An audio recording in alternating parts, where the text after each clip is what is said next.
In this inaugural episode of Wooden Wrench Workshop, I'm going to be taking you through step by step how I made this sign. As you can probably tell, this sign is the logo for this channel, and what I had in mind was that this is going to be a channel that fuses woodworking and engineering. So I enjoy woodworking, I do it as a hobby. However, I'm probably not the best woodworker, probably not someone you would subscribe to solely for my woodworking skills. However, I am also an engineer, and I kind of figured if I was to join these two concepts and bring together what I enjoy about woodworking and some of what I've learned throughout my career in engineering, then I could probably develop some pretty interesting projects that I think people would enjoy. So yeah, let's get into it. The first thing that I need to do is break down the lumber into more manageable size pieces. What you're seeing here is I'm actually flipping up the miter saw on my kind of unique custom-built workbench where the tools flip up and then flip down to save space. It's coming real handy in my garage where I only get one bay of it. So I'm breaking down the walnut right now because obviously if I'm going to be doing YouTube, I need to have walnut in the project somewhere. I'm cutting up 3 pieces that are a little over 3 feet long.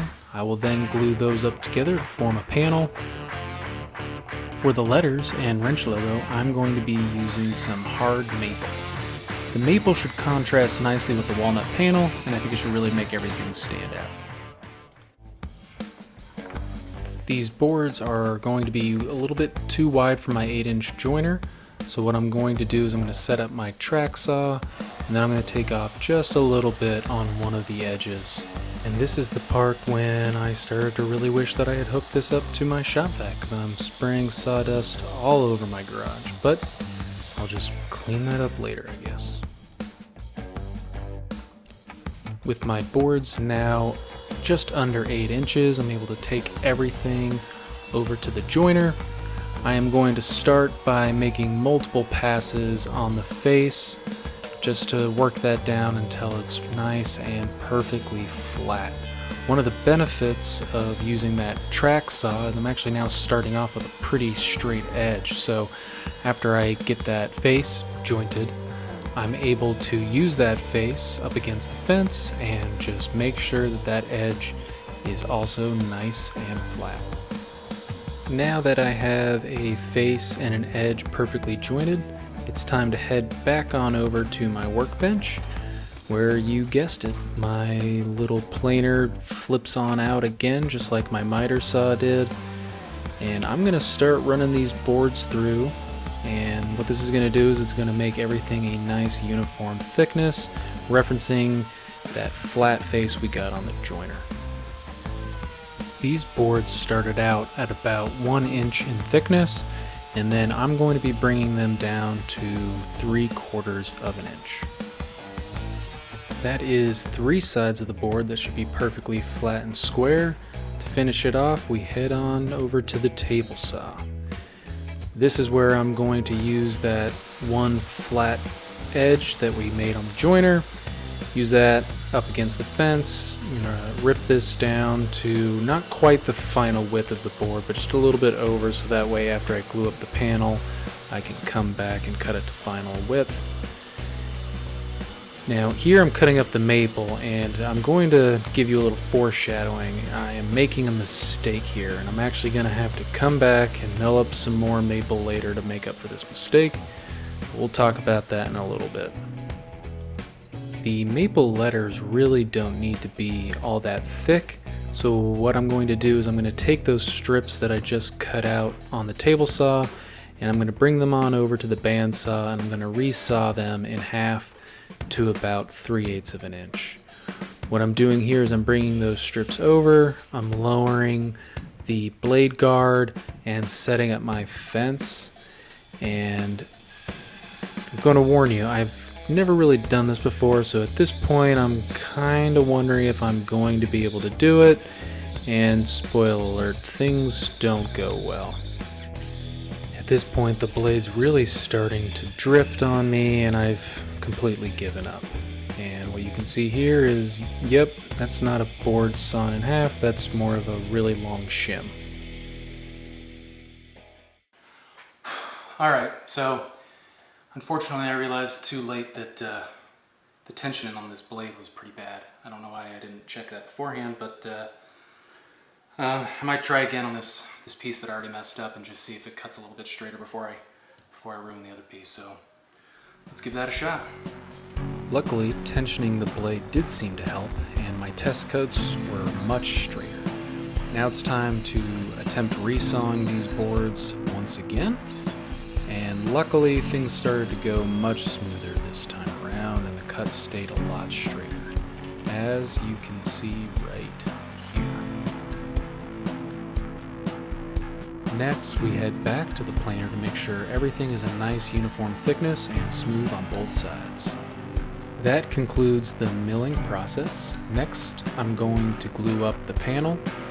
I spread the glue and come back with a silicone brush. This just kind of helps make sure all that glue is kind of evenly distributed. And then I'm going to start putting everything in the clamps. Now I use these homemade kind of jerry-rigged clamping cauls that you can see right there in the middle. This just helps make sure all those boards are about as even as possible with each other. And this is just going to make sanding later a lot easier. Then I come back with a wet rag, wipe up all the excess glue. Some people like to wait for the glue to kind of set up a bit, come back with a putty knife and scrape it off. I found that a wet rag's just as easy. With the panel all clamped up, I'm going to let that dry overnight. The next day I'm going to come back and take everything out of the clamps. Now I left that panel oversized so that I could cut it to its final dimensions. First I cut both edges on the table saw to its final width. This will also get rid of any marks I made on those ends during the clamp up. And then I'm going to use my crosscut sled to trim off the ends. This not only gives me my final length, but it also just ensures the entire panel is square. So we got the walnut background all glued up, got everything to the right length and width. And now the next thing to do is to start working on the maple letters. And for that I'm going to cut this out on the CNC machine. I'm going to cut out each individual letter and then we're going to glue it on here. So since I'm going to cut out each letter, it's going to be a big pain to sand those individually. So I'm going to go ahead and sand these strips before I cut them out on the CNC machine, and that way at least the face is going to be nice and sanded, and that'll make things a lot easier. Luckily, I think I have more than enough maple, even with the mishap on the bandsaw, so I should have plenty here to cut out everything for the logo. So yeah, let's get sanded.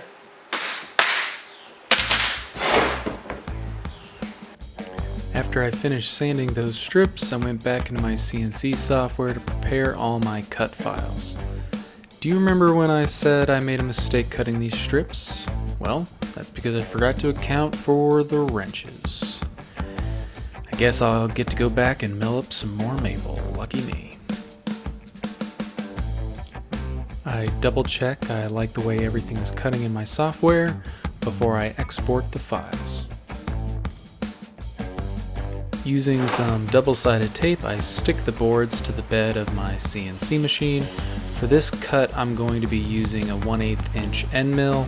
This should keep those internal corners as sharp as possible when it cuts out the logo and the letters. Now this project is basically all woodworking, and I told you at the beginning of this video that I wanted to incorporate more technology or engineering into the projects I do. Well, I designed and built this CNC machine, so we're just going to have to consider this the technical part of this project.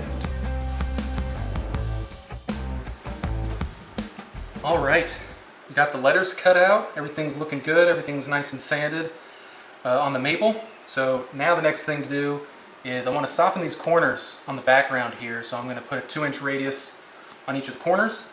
Then I need to go ahead and sand up all of the walnut piece. And then we're going to be ready to glue. So yeah, let's get to it. I made this corner template jig on my CNC machine. However, you can buy these online in a ton of different sizes, but why buy one when you can just make one? I'm marking the corners so that I can come in with my jigsaw and take off as much material as I can without cutting into that line I just traced. This is going to make coming back in with a flush trim router bit super easy, It's going to allow me to use that template to make sure all the corners come out smooth and exactly the right size.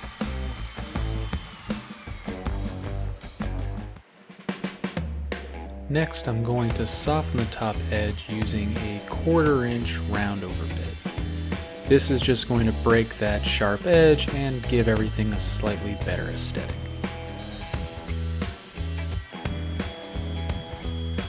Now it's time to sand. I work my way up incrementally from 80 grit all the way up to 150 grit sandpaper. This time I remembered to hook up my dust collection, which my shop and my lungs will thank me for.